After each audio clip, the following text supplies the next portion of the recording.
Hi there, everybody. So, today is going to be a fun, hopefully short form-ish, we'll see, uh, just personal review of my favorite champ to play in the game, Elsa Bloodstone. Now, people have been asking me, why I like Elsa so much. Why is she such a good champion? Should I rank mine up? Is it worth it? I've found that I've kind of consolidated my thoughts down to a couple of things. So I just like to put that out there today, just as for like a hopefully brief-ish quick overview of the champ. So just from the top, I really like Elsa Bloodstone because she's super smooth and easy to play.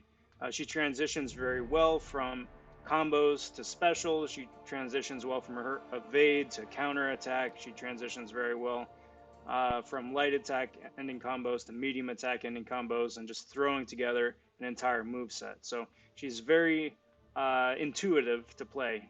She has a plausible dexing back distance. It's fairly easy to intercept people. So just her animation and playstyle by itself not only projects what it is that she's doing, but the collision boxes work. So just playing her makes sense. She doesn't feel clunky, which is big point number one. Point number two gets into her abilities herself, and she's remarkably utilitarian in what she can do. I think the one thing, and it's the one thing that grounds her and makes her balanced, is that she doesn't have a healing mechanic. So if you wind up running suicides with the champ, you will wind up proccing more damage. However, because she throws a lot of specials, you're going to probably wind up killing yourself. So I think that's necessary to balance the champion. But that having been said, like in a couple of other videos that I've put out, if she can get somebody down in about 5 minutes, it's not going to matter. So that is a fair point. But let's get into some of her abilities, right? We'll get back into the awakened ability later on. First and foremost, Elsa does not need to be awakened to be good. Solid like 85% of her kit is available just right out of the gate, which is excellent. So if you can awaken her, definitely go for it. It adds leaps and bounds of cool things on top of her already outstanding kit. But the skill class is very well saturated with other amazing champs that do need their awakened ability. So if you're on the fence with a skill gem between Elsa and Nick Fury, give it to Nick Fury. Elsa's still going to wind up carrying you extremely far without that. So, but we'll get back into that in a sec. So let's just get some of the straightforward stuff out of the way first. So anytime that Elsa is made to bleed, she procs a degen on the opponent, and that works for everybody provided the opponent isn't mutant. So she degens anybody that isn't mutant while she's bleeding. So if you're running Double Edge as a suicide, immediately you start off the match, whether it's in a story content or alliance event or an arena, degenning the opponent, which is huge. Also, the other great thing about Elsa is that every 2.6 seconds, she shrugs off non-damaging debuffs, which also is huge. Some of the more obvious and straightforward uses for that is if you're going up against Void, Invisible Woman, or Mr. Fantastic, because they place passive debuffs on you like it's nobody's business. Void inflicts damage based on how many unique debuffs are on you. Reed his abilities are buffed by the number of debuffs, and then Invisible Woman gets a huge attack increase if there's that initial debuff on you. So she can shrug that off every, like I said, 2.6 seconds, which makes those fights a lot more straightforward. But that also includes any other non-damaging debuffs that get placed on you over the course of the fight, provided they proc on you after the fight starts. So what does that mean? You can shrug off stuff like weakness, you can shrug off stuff like power lock, you can shrug off a litany of other things, right? Even nodes that are like, you can only get so much as 1 bar of power, she can shrug that off. Now the way the game is set up, that debuff keeps reapplying itself, but the important thing to note about that is that after every time she purifies a debuff, Elsa gets a precision for 9 seconds. So even though you still are technically limited to that 1 bar of power, 2 bars of power, whatever it winds up being, she still is getting precision buffs on herself to amplify her damage output. So it winds up working out swell that way. So recap, she can purify anything that is placed on her after the match starts. If there's a power, like if you run into a node where it's like you can't gain power at all, and you start the fight with a debuff, she can't purify that. That's the catch. She's got an evasion mechanic, so anytime that she parries, she can evade Mordo-esque, and then place one of her multiplier debuffs on the opponent, which is very helpful. That's useful for unblockable champions. It's useful for like an aspect of war, say. It's useful for champs that have huge block penetration. So if you play smart and you're looking for an opening, you know, just say maybe you're newer to the game and you're still learning how to intercept, or if you're in higher end content and, you know, 3 hits of your block is still going to KO you. This is really helpful. You can dance around the ability, wait for this ability to cool down, and then parry and start a combo that way. So it's great for opening up attacks, especially when you're going up against a really annoying opponent. So super useful. This is the part where we're getting into what her actual bullets do, because she has 2 different kinds of bullets. And to keep things succinct, we're going to call them the multipliers and the damage over time, the dot effects. So when she ends a combo with a light attack, she adds a multiplier. When she ends a combo with a medium attack, it's the dot effect. So what does that mean? It means is that each time she adds a multiplier to the enemy, it just makes her dot damage even greater, right? So if you start off a fight, right, and the first combo with a light attack, you've got 1 multiplier. So every time you add an incinerate or cold snap, depending, afterwards, it's multiplied by 1 or 2 or 5 or 6. Or if you've got synergies, 10, 11, 12, right? You get huge amounts of damage from these damage over time effects just by themselves. Fortunately, she's a champion that doesn't rely on damage over time. She has a huge crit rating, so even on basic attacks, she's doing huge amounts of damage. It's just that the damage over time stuff adds to it too. So that's pretty well straightforward, right? So the evasion mechanic adds the multiplier ability. Light ending combos add the multiplier ability. Throwing a special 2 adds the multiplier ability.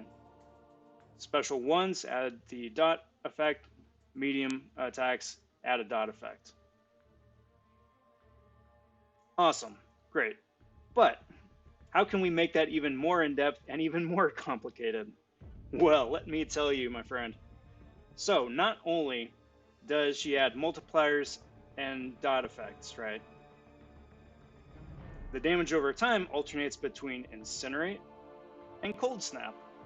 So let's just say that, you know, you're going up against a classic Spider-Man, right? So the first time you throw the medium attack, it's an Incinerate. Spidey dodges, comes back and tries to attack you. You counter because you've got that cool evasion mechanic.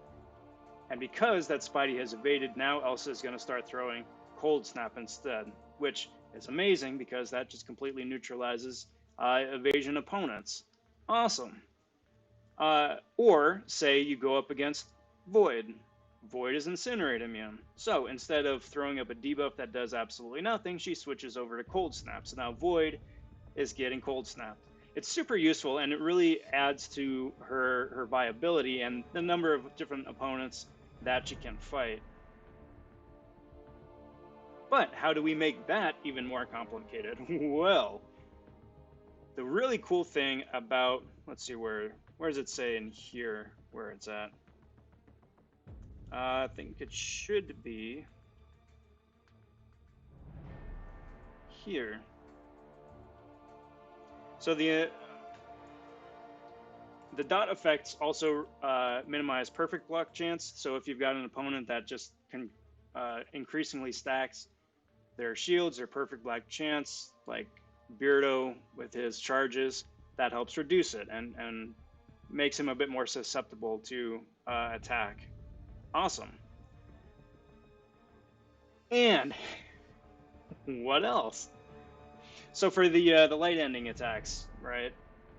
Not only does it inflict the multiplier, right, but it also inflicts direct damage, which bypasses all the different defensive abilities and this, that, and the other, and just gets straight to the heart of the problem. So you're going to wind up dealing regular damage, you're going to wind up dealing Cold Snap Incinerate damage, and you're going to wind up inflicting direct damage. So 3 different damage sources.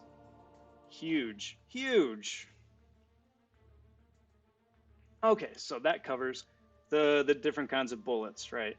So not only does she evade champs that have unblockable physical charge attacks, help negate Aspect of War a little bit, help negate champs that evade, but let's get on a little bit further. But you can really amplify the damage that she puts out. So Special 1 we talked about, Special 2 we talked about a little bit. Special 3, let's just say you get to a Special 3, and if you're going up against a super tanky opponent, like a Labyrinth fight, say, or a Realm of Legends fight, or Abyss fight, you're going to start off throwing a Special 3. Special 3 nets you 3 Cruelty stacks, and each of those degrade 1 at a time. So the Cruelty improves the crit damage that you put out every 22 seconds, which is great. So you get her base kit, you got the damage over time effects, you got the direct damage, and now you can increase the crit damage, right? Which is great, but then, like I said, it starts to degrade. Would really suck if you have to just keep throwing Special 3s to keep all that up. Not entirely. Every time you deplete one of your multiplier bullets or one of your dot bullets, it refreshes the Cruelty. So if you wind up staggering the bullets that you've got, because you've only got a limited number of each, if you wind up staggering that, so just say, you start off a fight with both full, right? You deplete the dot bullets halfway, and then you throw a Special 3, you deplete the dot bullets all the way, refresh the Cruelty, and then stagger it, right? So as soon as one is emptied, then, it refreshes the Cruelty. By the time it comes back on, you've depleted the other, the Cruelties are refreshed again, and so on and so forth. So you always wind up keeping the Cruelty up to do extra damage. Amazing. Well, that's all good and great, right? And that's not complicated at all, and I'm certainly not rambling about all the crazy stuff that she does, because she's not a complicated character at all, right? But what if I told you that each time you deplete one of the dot bullets or multiplier bullets, Elsa has increased power rate? I tell you, this is why I love this champion so much. She does so freaking much stuff. So, to carry on with that a little bit, once you've depleted one of the bullets and it's recharging, it takes a couple seconds to recharge, right? She has increased power rate. So what that means is that by staggering the bullets, she's always going to have, ideally, one of them emptied at a time, which means she's going to have an increased power rate, which means she can throw specials quicker, which means that she can inflict more multipliers, she can inflict more dot effects, which means she has more increased power rate, which means she's just doing damage all over the place. It's nuts.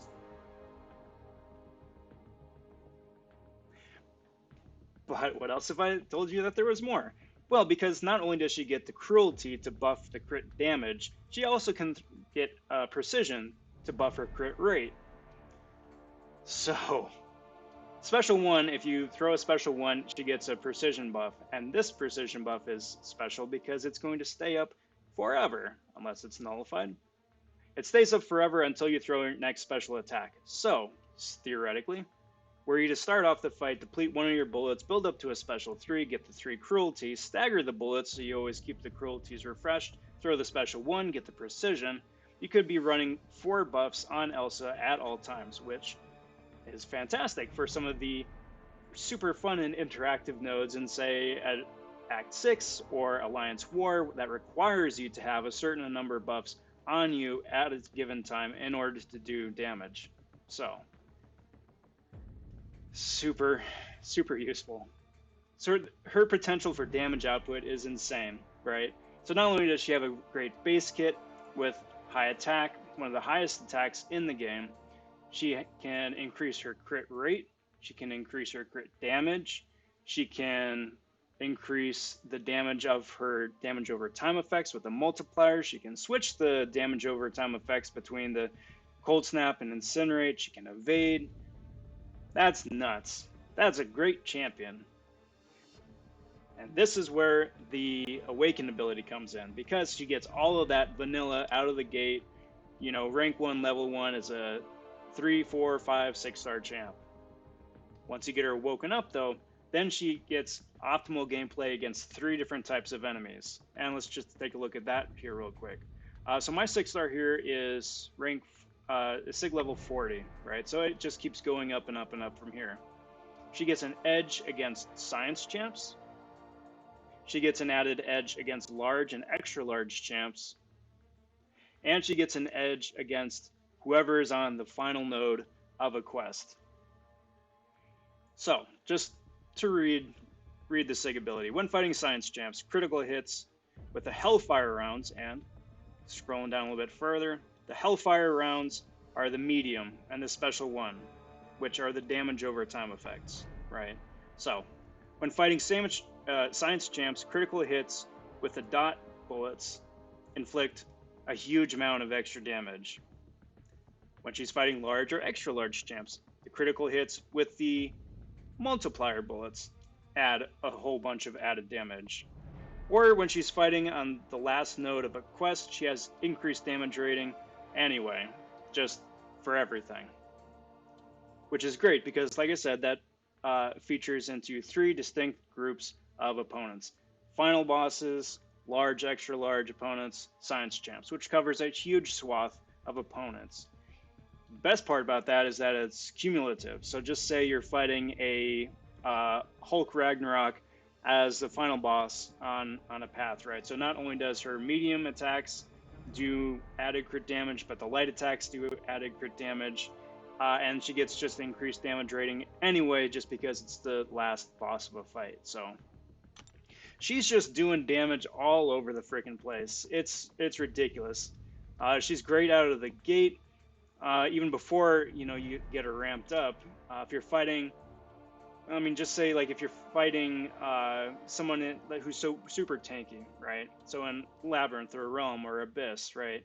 You can start off with the special 3, get the cruelties up, and then just start throwing the multipliers down, and then throw the dot effect. So that just all adds up, and get big red numbers every place. She gets big yellow numbers, but she gets a lot of big red numbers.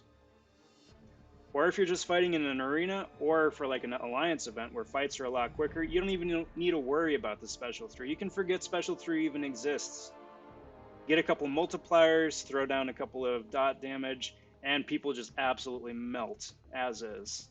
It's absolutely fantastic, the amount of things that she can do.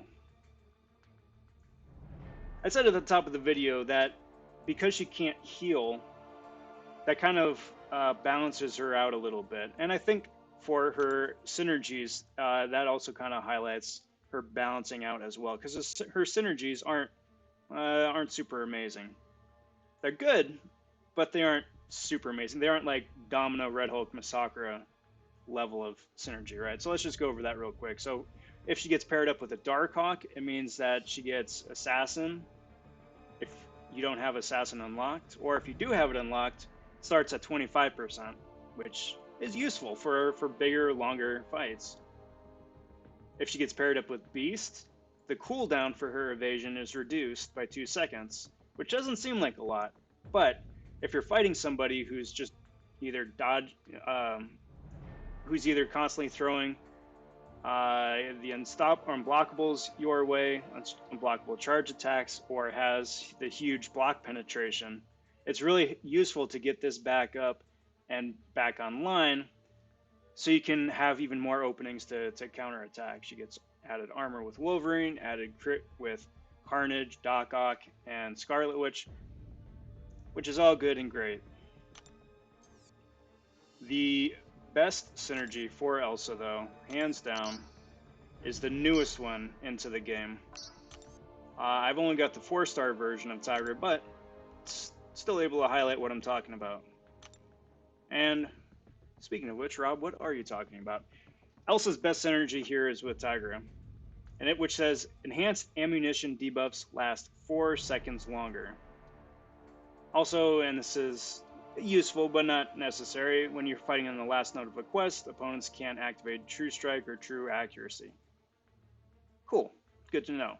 The important thing, though, is that the enhanced ammunition debuffs last 4 seconds longer. Enhanced ammunition debuffs? Rob, you haven't said anything about that so far. What are you talking about?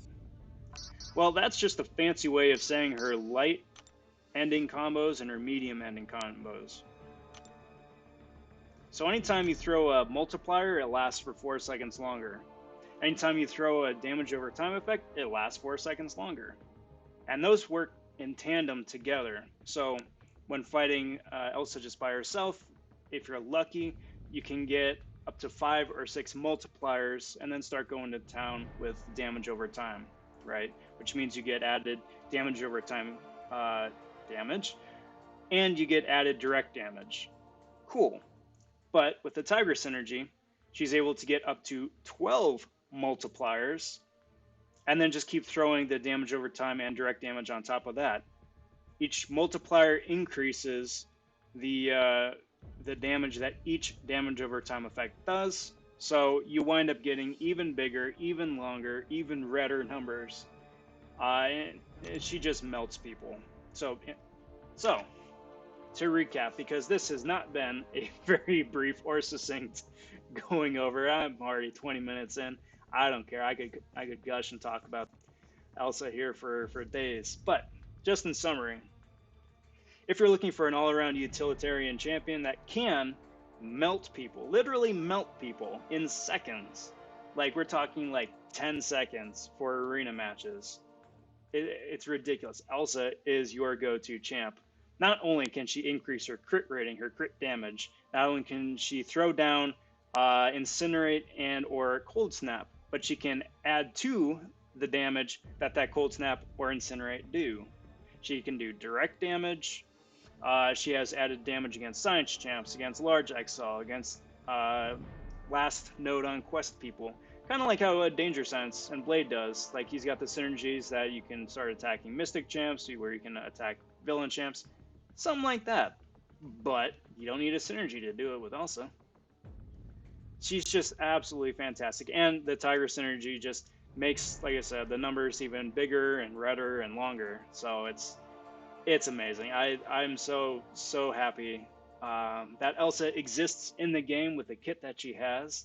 It's fantastic. I was really lucky to pull her as a 5-star, and even more so to wind up pulling her as a 6-star. I don't regret using the Skill Awakening Stone on my 6-star, nor throwing the 39 extra SIGs on her. I'm just beside myself. Anyway, guys, I'm going to cut this off before I get to 25 minutes, because that is entirely too long to be rambling without taking much of a breath. So, thanks for watching. Hope this has been somewhat helpful. I'm going to be doing an abridged version, like an actual proper abridged version of this later on. But for now, thanks for watching. If we could get you to like and subscribe, each and all of that helps me out immensely, and I do appreciate it. And until next time, everybody, take care. Talk soon. Stay safe. And be well, everybody. Bye for now.